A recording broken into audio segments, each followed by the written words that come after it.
We're going to talk about the Common Application, which is used by quite a few schools, and it's going to be something that everybody completes in the college process. So the idea behind it is that it streamlines the college process. So instead of filling out individual applications, you can complete one application and send it to many schools.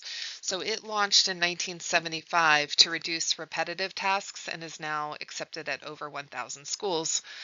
So this will also complement and coordinate with Naviance to ultimately send out your applications.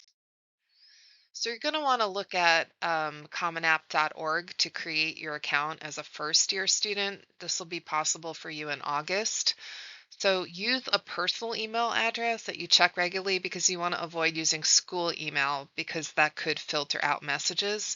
And you want to make sure you're using your legal name as it appears on school and test scores. Also, please keep your passwords safe. You're going to have to create a number of different accounts, and having a plan for how you're going to store usernames and passwords is really important. The dashboard is the first page you see after you log in, after you create your account, and you're going to have to add colleges first to see anything here. So this dashboard is going to show you deadlines, submission status, and tasks for each college. And if you click show more details, you'll see what's required. So this is basically a hub that's going to help you stay organized as you apply, and keep you on track in terms of what you need to be doing. Okay, so this tab, the My Colleges tab, gives you a deeper look into each school's application. So you're going to want to click on a college name to view any supplemental essays or specific questions and submission sections. You always want to check for hidden tabs like writing or additional questions. And you want to remember that requirements vary by school. So this is where you stay on top of them. So even though they're all accepting the common application, they may have additional add-ons that you have to complete depending on the school to which you're applying. So this Common App tab is where you'll fill out your full application, and that's the part that's shared across all the colleges you apply to that accept the Common App. So it's things like your name, address, and other demographics, information about your parents, the schools you've attended, any standardized testing scores, if applicable, activities you've been involved with, as well as your personal essay called the personal statement.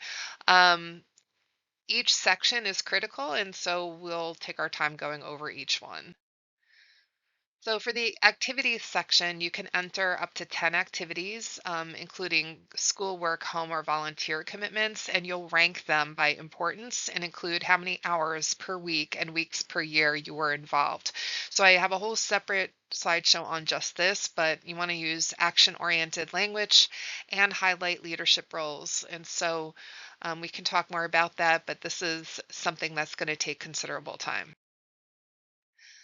This Common App offers you 7 prompts typically to choose from, and you'll write one essay that gets sent to all colleges. So, again, we have a separate workshop on this, but you want to tell a story that only you can tell, highlight values, challenges, or key experiences, and you want to start early, um, and revise a lot. And so, take a look at the essay workshop. FERPA is a federal law about privacy, and in the Common App, you must waive or not waive your right to view recommendations. So most students do choose to waive, and this makes the letters more credible. So please make sure that you do that. And we submit transcripts and letters via Naviance, not Common App. So once the FERPA is complete, you'll match your Common App and Naviance accounts, and I'll guide you through that. So before you submit, you're going to want to review your application thoroughly, and there's a PDF preview that you can look at to catch any errors, and then you're going to pay the application fee or apply for a fee waiver, and then sign and submit. So you'll repeat this process for each college you're applying for, and you're going to want to watch for a green check mark in your dashboard confirming submission. Here's some information about a fee waiver. So I can help you determine your eligibility and make sure a fee waiver is processed correctly.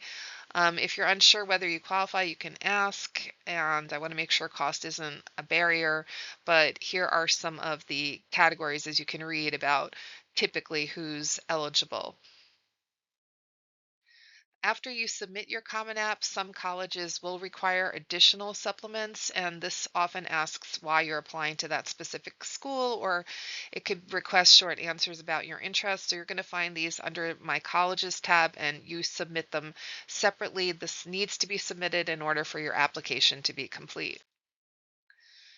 So you want to think about your test scores. Those have to be separately sent if needed from either the College Board or the ACT.